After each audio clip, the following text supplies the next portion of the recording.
Masano. Tu bêtes Masolo parce que nous sommes des Congolais, c'est l'Arabie so passi. Au lalo la muki mamu akufi, lalo la muki mamu akufi, babomi bandu bakundi batu mibi mais c'est l'Arabie so passi, nous sommes des Congolais. Bato bakufa kawana, sont au lobela kango na émission na biso c'est parce que il y a des jeunes au bakufa racha qui jouent papa nangai. Savez-vous l'avenir, il y a RDC. Ndé bozo combattre. Parmi les morts, on va couper la insécurité dans l'Est là. Ba fitir Chabani non da bazala qui wana. Entraîneur à Kamwe. Et maintenant l'entraîneur voulait cette fois-ci AUG na combo naé parce que Thor Cooper, qu'on se le dise la vérité, si Magui n'a été d'accord. Une fois j'étais avec les gens, on m'a dit que non, l'équipe nationale Nabiso Lelo, notre star c'est Thor Cooper. Faut pas oublier Thor Cooper déjà celui déjà entraînant Inter de Milan. Naba Ronaldo, maestro Ronaldo. C'était Ronaldo de Lima, le Brésilien. Donc, à ça, capable de continuer Inter de Milan, AC Milan, Real, Chelsea, n'a pas de diplôme au Zanango. Donc, c'est un entraîneur et Simba n'a pas raté. À côté de la sentiment congolais, mais c'est quelqu'un où il y a vraiment un monde qui peut respecter. Bon, je ne sais pas quand est-ce qu'on va lui donner des moyens, parce que je pense la semaine prochaine, Thor Cooper, on a déjà en Europe, en Schengen, en Belgique, rassemblement est seulement pour un match contre l'Ukraine. Mais il faut qu'on fasse un net, carrément, match, on a plutôt Hollande, un match qui est bête à ma. Toi qui est bête à ma tête. Tu es bien noté, tu es nan. D'accord, entraîneur aux Alawana. Comme ça, on a un joueur Roger Itoto, un entraîneur sur le Nabango. Total, tu n'es pas ça. Mais l'entraîneur aussi, il a été, en fait, je ne sais pas si c'est l'entraîneur ou c'est la fédération. Nous avons contacté Salem Mbakata, dans la première division en Grèce. Mais c'est quelqu'un qui est formé dans Sochaux, je pense, en France, Sochaux. Ouais. Il y a aussi à Sochaux, mais pour l'instant, en Grèce, dans la première division, Salem Mbakata. Mbakata. Mais bon, Komara, M, bâti accent, après bâti B, Mbakata. Mbakata, coach P déjà à mesure dossier dans ma boucle total est parce qu'il y a un latéral droit notre Soso, donc on a déjà Soso, tout ça Ikoko Azali, Jordan Ikoko Azali, ce peut jouer même surtout Bazali Azali qui est BT bon c'est quand l'entraîneur Yemoko a mais qu'on préciser nan Azali meilleur parce que si tu dépasses c'est-à-dire on a un bon joueur. L'équipe nationale toujours Kitoko. Mais toujours dans l'équipe nationale, tu quittes ce que l'équipe nationale a prime, l'équipe nationale Chan. Papa Nangaï, Awa Mbutu. Nebsa Kibino déjà, et Bandeli, l'équipe nationale Chan, Nebsa Zalé Mabé. Sélection qui est staff technique, et l'équipe Mabé, liste, il a présélectionné. Mbutu, 49, non. Non, monsieur Zana, entraîneur, il y a eu Bangote, Pessima Kopessa, Lelo Oyo, Fédération Fekofa, a dénoncé le Komoko Boye, pour faire la mission. Il y a un groupe de gens qui ont escroqué les joueurs, qui ont escroqué le président de club, qui ont la fédération, qui ont coopéré avec Otis Ngoma, qui ont les joueurs, qui ont le président de club, pour la liste définitive Otis Ngoma Robimisa, comme les joueurs éthiques. La FECOFA a dénoncé ça. Et le président Missoussou, le PCP est bon déjà.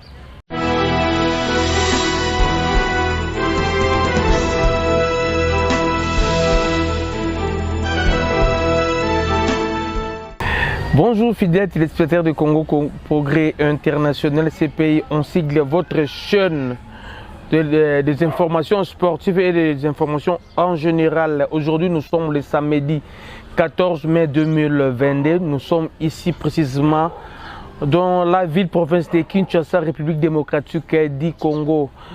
Aujourd'hui, notre session d'information, j'ai des informations à vous donner et à partager avec vous des informations concernant notre équipe nationale A et notre championnat national. Mais avant tout, comme d'habitude, on a toujours l'habitude de parler de la situation sécuritaire de notre pays parce que c'est ça qui nous préoccupe ces derniers temps.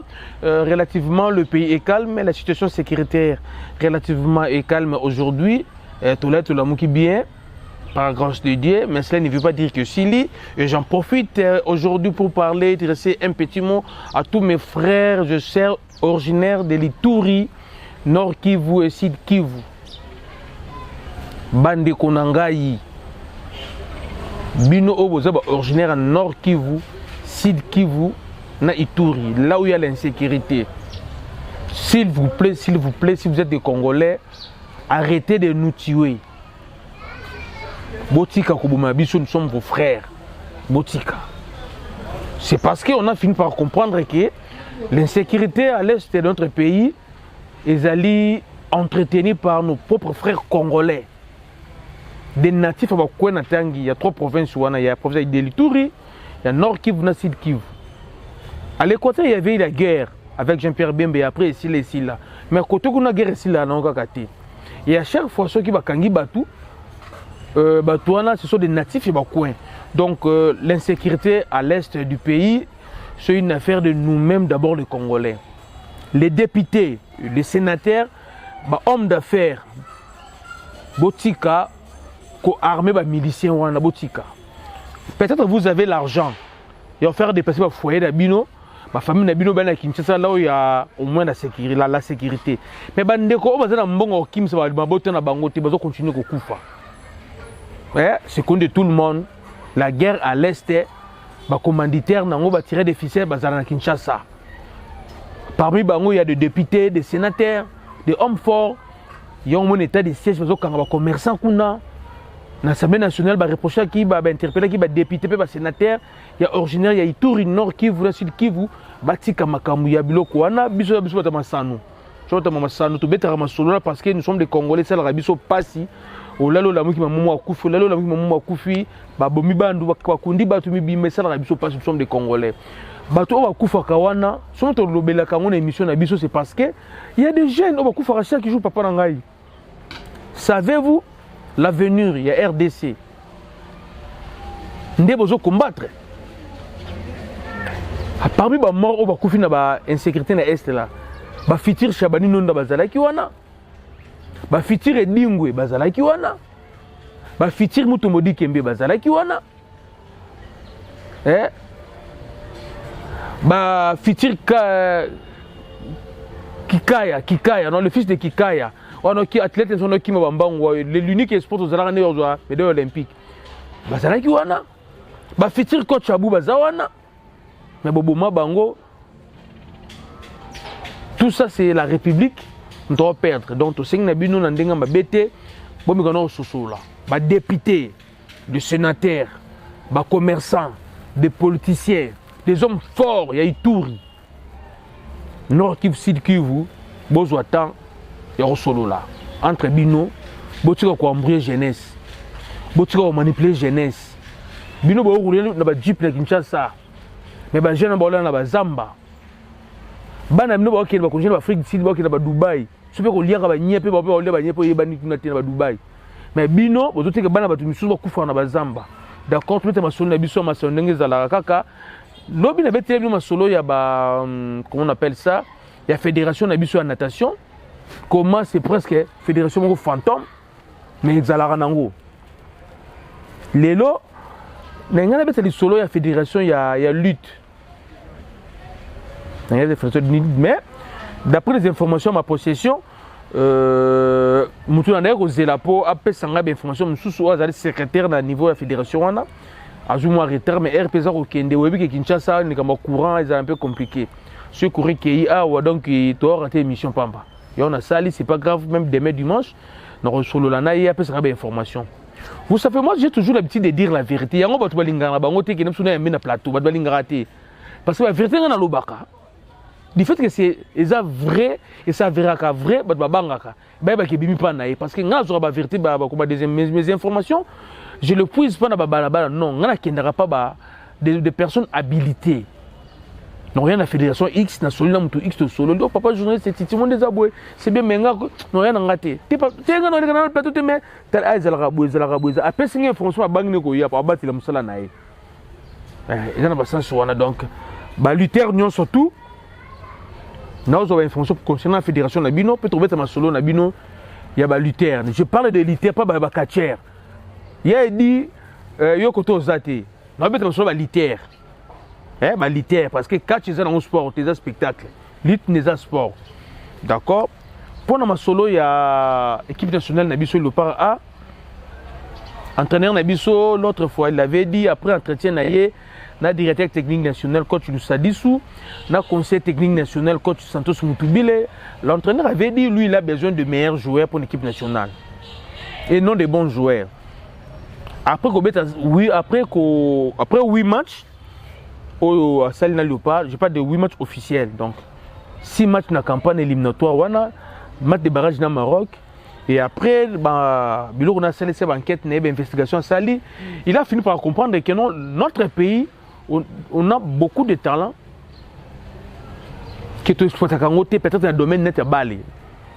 Je précise dans le domaine net, dans le domaine à Bali, dans le secteur il y a football.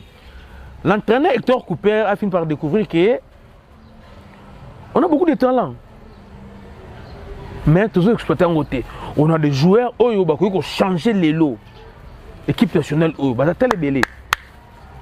Mais bizarrement, les joueurs on a tout sélectionné à Bango, tout bien à Bango. Et là, la mission qui te contacte même pas Bango.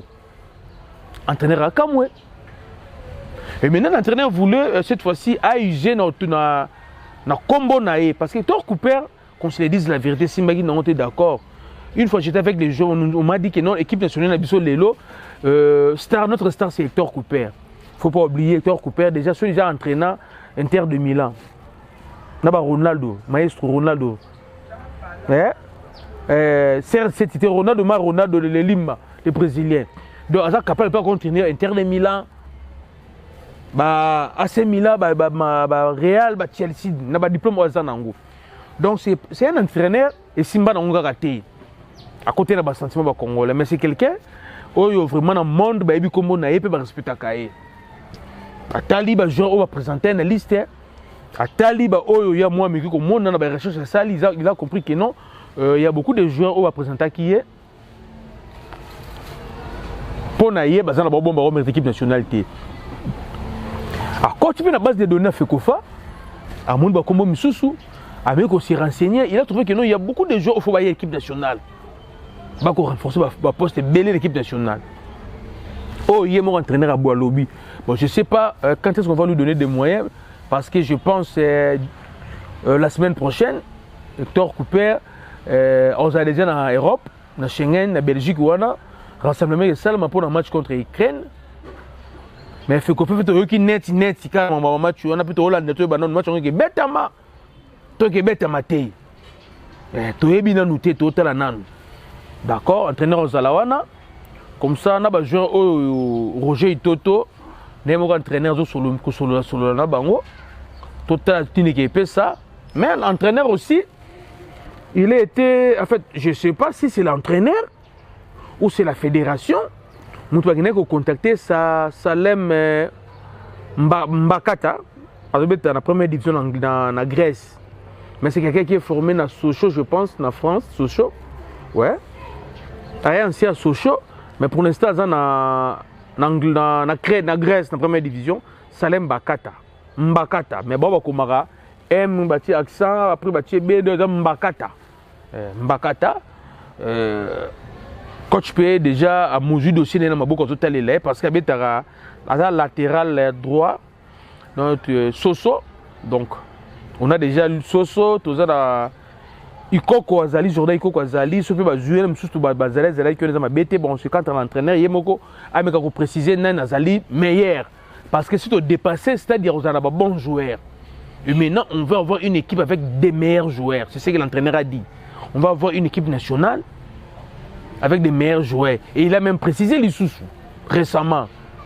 Cette fois-ci, il veut doter de notre pays une équipe nationale. Pas une sélection nationale, mais une équipe nationale, c'est ce que l'entraîneur a dit. Il veut nous donner une équipe nationale. C'est ce que j'ai dit chaque fois que j'ai dit ici. J'ai toujours crié, on a besoin d'une équipe, on en a marre d'avoir une sélection. Tous les micros dans la sélection, on a besoin d'une équipe. L'entraîneur a dit cette fois-ci, il va nous donner une équipe. Déjà, la différence entre une sélection et une équipe, c'est qu'on dit tout le monde. Sélection, ce sont vous prenez des gens de gauche à droite, c'est bongo, c'est ça. C'est ça une sélection, une équipe, c'est avoir quelqu'un Vous mettez ensemble, vous formez corps moko, vous avez l'objectif moko. C'est ça une équipe. Vous prenez les gens à gauche, à droite, vous les mettez ensemble.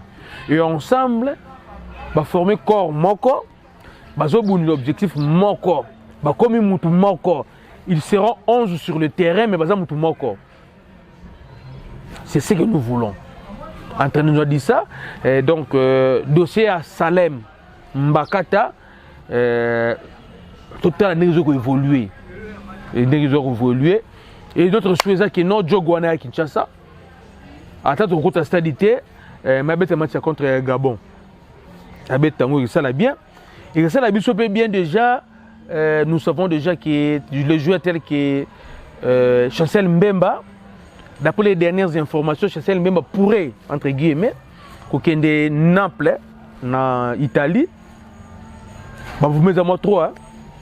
Notre attaquant aussi, Abetaka na Portugal, Kuna, Moko, il y a des sous à France.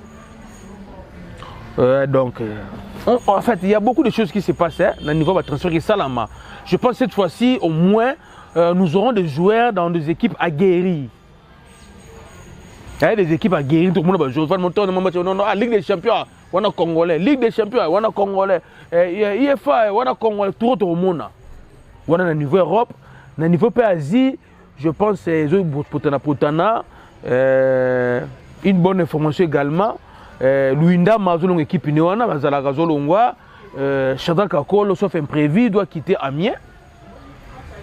Shadrack Kakolo doit quitter Amiens.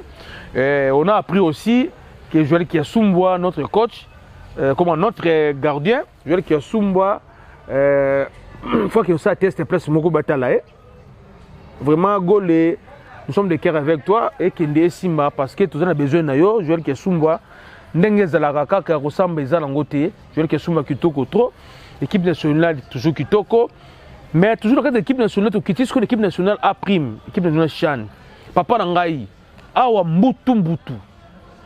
Nebsa Kibino déjà, et Bandeli, équipe nationale chaîne Nebsa Zalé Mabé. Sélection qui est staff technique, et l'équipe Mabé, liste, il y a présélectionné. Mbutu, 49, non, non, monsieur Zana, entraîneur, il y a eu Bangote, Pessima Kopessa, Lelo Oyo, Fédération Fekofa, a dénoncé le Komoko Boye, pour faire la mission, pour te faire la matoi. Il y a un groupe de gens, qui escroqué les joueurs. Peut que escroquer le président de la club, que Bango, la fédération, Bango va coopérer avec Otis Ngoma, Bango va mbongo pour les joueurs, tout le président de la club, pour la liste définitive Otis Ngoma Robimisa, comment va jouer Tikala. La FECOFA a dénoncé ça.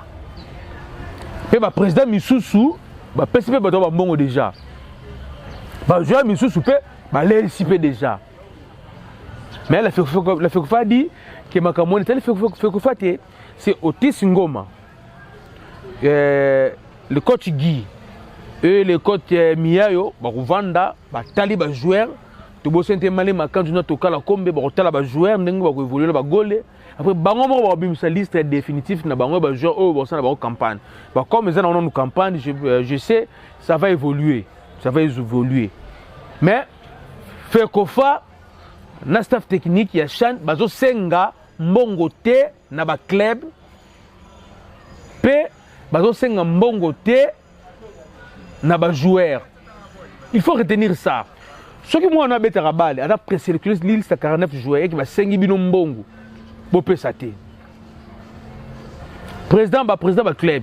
Ce que mutumora yé a sengi bino mbongo. Pour moi nous arrêter, nous joueurs arrêter ni. La liste de 24 ou 26, où il y a un qui est boya. FECOFA déjà a béni notre matoi. Boyoka. À part Rouanel Soussou, FECOFA, merci vraiment. Comme tout le monde qui notre reproché qui yo, FECOFA yo kibiso. Alors kibiso vraiment, côté wana, FECOFA maboko. On n'a pas un problème avec vous, FECOFA.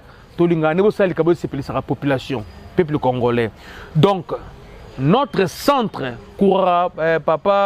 centre Kourara Mpova, Ozali à FECOFA, vers Ntélé là-bas, et comme isolé abandonné Bakamu Cédric Asalaka voice naye à lobby mamutozanga centre ba moka tout bapouyer ngape na betera c'était chaque fois que notre équipe nationale doit avoir tout en centre équipe nationale pour permettre aux joueurs préparer un match bien fait qu'on fasse yoka gibiso à Kenega la saki à appel d'offre pour baya basa la ba réfectionner terrain il y a deux terrains mo za la rawana na ba gazon naturel na ba pelouse mais presque tout l'équipe papa ngai muto kan saki non tout ça la mission tout ça la blague non tout ça la blague papa Troba maramba solo, même comme tolo baraba yokaka.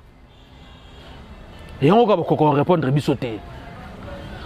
Pour baïbi qui m'a tolé solo, pour vous pas na bango moko. Faut qu'on fasse yoki, li comme centre. Maintenant batutu on va postuler qui. Parce que va formuler na fait qu'on fa. Pour na postuler na offre wana ya ko réfectionner des terrains de football na centre courant pauvre. Faut qu'on fa bengi bino nyonso boya. Bazong c'est boyana ba récit na bino bazong c'est nous ambongo na bino ou sommet ba formulaire donc postuler cette fois-ci fait que faut lancer offre pour na réflexion il y a centre mobimba ba chambre salle à gymnase salle à conférence ba terrain libanda donc centre mobimba faut ils la réflexionner vraiment côté na fait que faut. Si vous dotez notre équipe nationale dans le centre Moko, il y a Dune, il y a Rang, il y a notre équipe nationale, tous d'accord avec vous, Fikofa. Tous eux là, bon, là s'appelle d'offre, peut-être le Bélango. Société où est gagné, où ils allent retenir. Faut trouver la société wana. Tout tomber dans le dossier 100 jours. Vous comprenez? Oh, accréditer société, après, quand tu m'as après, dans bon l'état, créer une société. Pour passer à l'État, non. Il faut critères et salama. Il faut que la société soit déjà. La société soit un compte dans la banque. Et c'est que non, comme c'est le mot, vient dans cette team, on a une de au quatrième mois là, on a comment on société mon banc, on a le PC nini. Après, juste bon à l'État, PC, quand même bon à l'État, on a besoin de la société où elle fonctionnera déjà. Ezalaka. Pour PCO, c'est crédible. Pas bon, ça vraiment que ça l'a bien côté wana. Et que ça l'a bien. Salem Bakata, vraiment, soyez le bienvenu. Déjà, vous avez dit que nous, les réseaux sociaux, déjà, même club, nous, déjà, lobby, que non, sans invitation à yo. C'est ça aussi le problème. Coach Hector Cooper, Toboyo relève la mission du sous-sous. Oh, j'ai trouvé le nom dans la liste, les noms que je n'ai pas convoqués. J'ai trouvé le nom dans la liste est là, la liste est là, la liste est là, la liste est là. Que les noms que moi je n'ai pas convoqués, les noms IT, papa, Toboy. C'est le moment. C'est le moment. Ceux qui ont convoqué les joueurs, papa, ils ont officiel, publier les listes de joueurs, ils vont convoquer. Tu as une liste de joueurs. Et tu as les 15 jours. Publier les listes de joueurs, ils vont convoquer. Pour Toboy, il y a des sous-sous qui non, on a bien joueur au thé. Fédération a même les joueurs Toboy. J'ai déjà vu dans les réseaux sociaux, dans la page, dans le compte Twitter, il y a crédible, il y a une Grèce où on a des informations que Salem Bakata qui nous a sélectionné dans le Léopard. Papa, on sélectionne combien de joueurs? Pourquoi il y a des sélectionnés? Si tu as des joueurs à invitation, c'est normal, papa. Publier sur liste de joueurs convoqués, tu y es bas. Tout le monde est passé. Hector Cooper, Toboy, il y a eu des joueurs que moi je n'ai pas convoqués. Toboy Makambouana. Publier sur liste de joueurs qui sont convoqués. Comme ça, on verra Nazali convoqué, selon liste Oya Yomoko. Côté on a déjà to Bendio Mato coach. Parce que tout le pardon non, match contre Gabon. Surtout ça l'Union Longwe. Coach, on a vraiment avancé. Si tu regardes l'île Gabon au Longwe, tu as deuxième chance au Longwe, OK. Parce que nous avons reconnu la FECOFA, mais nous avons bombé la haute. 75% des Congolais sont dans le Léopard. Bon, quand nous avons Gucci, nous avons Lingioté. Nous avons besoin d'entendre ça parce que de toute façon, si nous sommes au Maroc, c'est pas là dans le donc, j'attends de publier la liste. Tu peux faire dossier à championnat national in foot depuis lobby les après-midi. Déjà, non, 2 jours avant, l'INAFOOT a pensé son dirigeant que le 17, mardi, vite, fait bêta, dans Renaissance. Donc, comme il n'a pas quoi, calendrier bimi. et chamboulé ba makambu. Mais avec les experts, bah tout le monde sur la balle, tout le monde côté la calendrier, on a bandé ngai, boza partout dans le monde, je vous dis, calendrier na. Est-ce que vous avez confiance? Calendrier on a. Déjà la saison sportive en RDC et si la le 31 mai. Beaucoup sur la dérogation une fois, beaucoup le 15 mai. 14 jours moins à la Rawana, ça éthique peut-être pour nous permettre la fédération, de traiter le litige.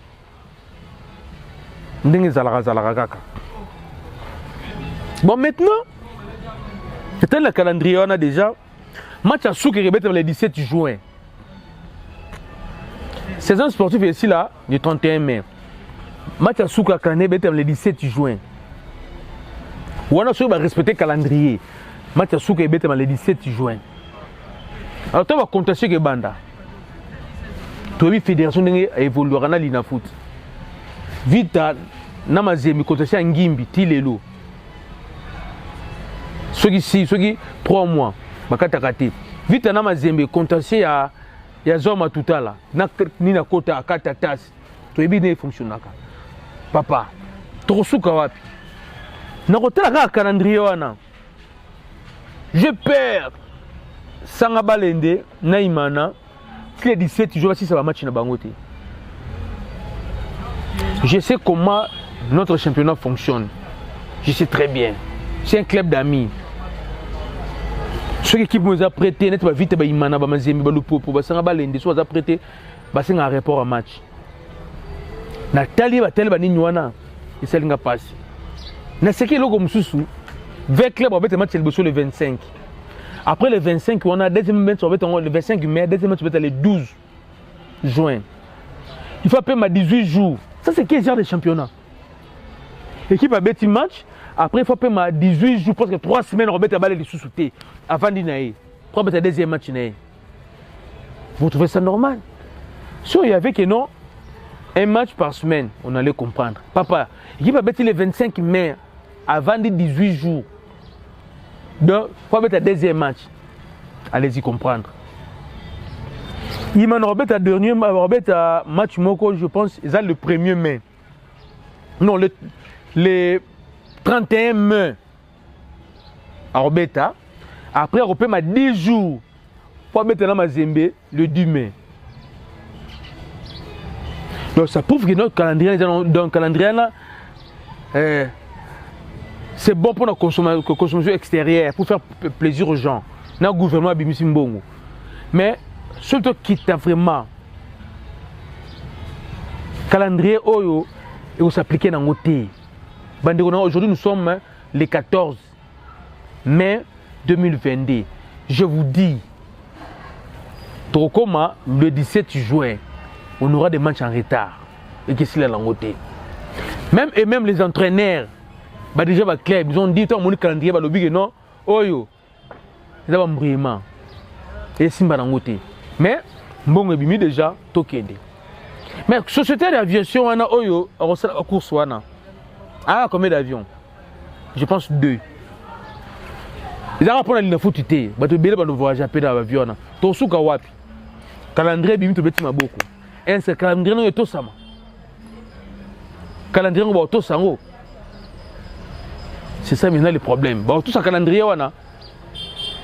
Nga Nathalie, nga déjà pessimiste dans le calendrier wana. Je sais comment l'info de Giramaka. Calendrier est tout samate. Dans notre pays, un côté qui est Chikapa, le Mbujimai. Ba kenda na ba avion ba cargo dans Ndolo. Ba match kuna. Place au bon monde non calendrier on tout samate dans le match à Chikapa. Ba match à Mbujimai.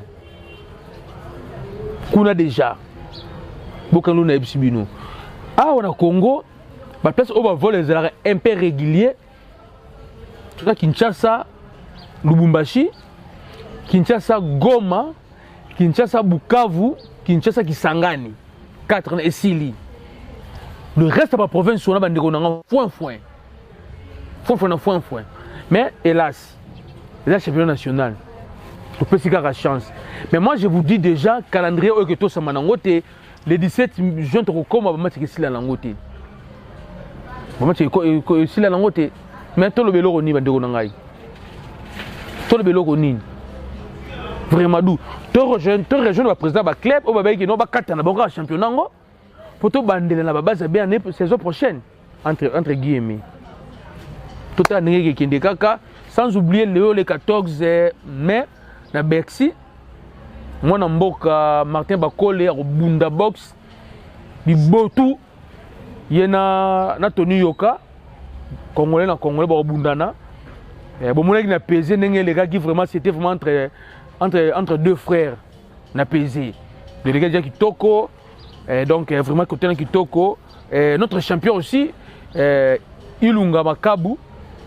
Oh, un grand frère, il y a Bakole, il a déjà peu connu, na Paris déjà, des autres na Paris, puis il na Paris, donc celui qui toko, à qui soutenir, il y a tout soutenir Bakole, Tony to soutenir Kayo, Tony to soutenir Nabiso, et Robundana Bapaya.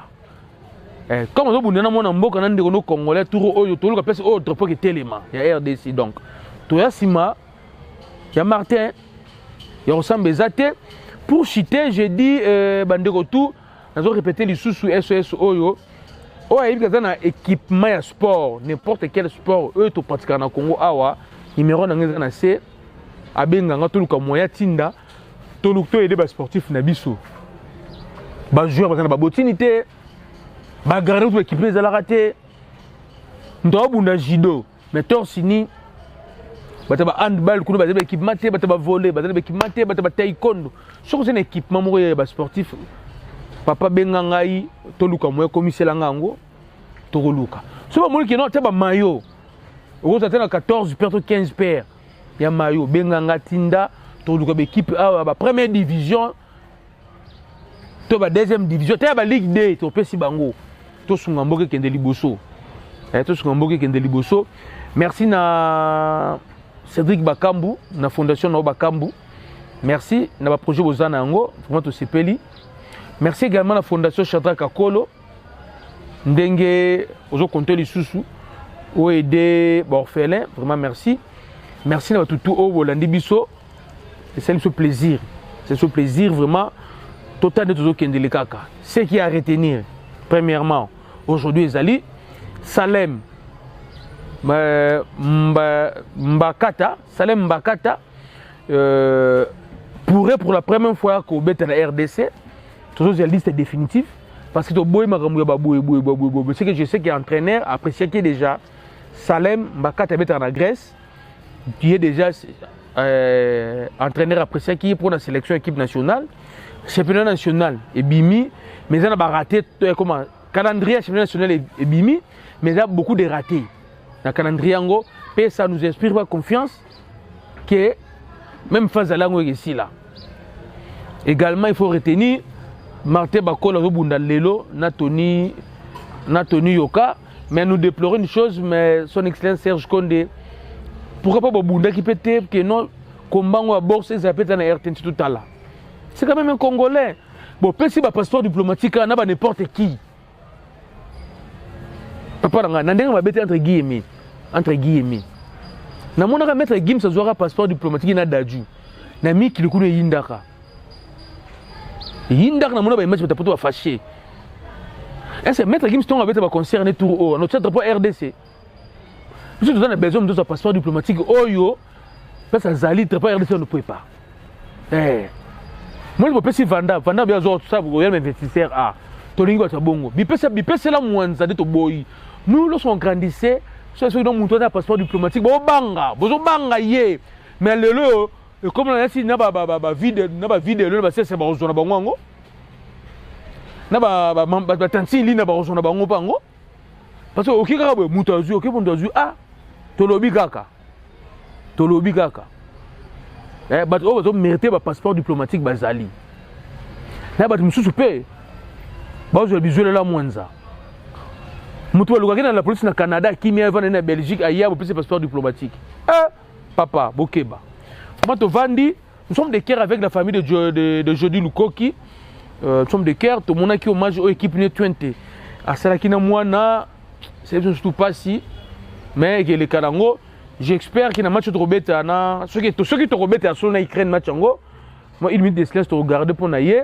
match peut tomber contre Gabon awa to regarder une minute de silence naie toujours senga na fédération sala mabongo et c'est le psoma qui toko ndenge za kaka vraiment merci les autres suki awa merci na bidon surtout bolandi biso na cameraman na ngai gloire qui a mwini vraiment merci tokuta na lobby nelo comme susu na élément mususu vraiment merci mais pendant okata mutu kozwa marché ko réflexionner centre courant rapport vers Fekofa photo e ba société wana ezalaka wapi faut une adresse à ça là déjà nini parce que za mbongo à l'état parce que za mbongo à l'état to boyi bozo mutu moko boye bo pese mbongo asala ba vanti ningi basala kana basala na banzela awa batika direction gambile tikala na défaut ici là te to boyi faut société moko boye to bi adresse na yango to bi musala sala déjà bo pese o a gagné offre to ye ba ye asala so bon ça centre comme ça permettre ba jogo so bo tu poto ba ye on va vendre un hôtel ba tiel ba le carapé ba mise ba ko tera tout moment bo mema bango kuna ba vendre kuna bo tiel ba groupe électrogène courant bien ba vendre piscine kitoko vraiment c'est un bon projet to soutenir en biso surtout merci na tout hôtel so partout dans le monde ndenge za la kaka ndenge za la kaka kitoko trop bébé chiko na leli bébé chiko château rouge na leli mais ça na rien na leli kaka kitoko trop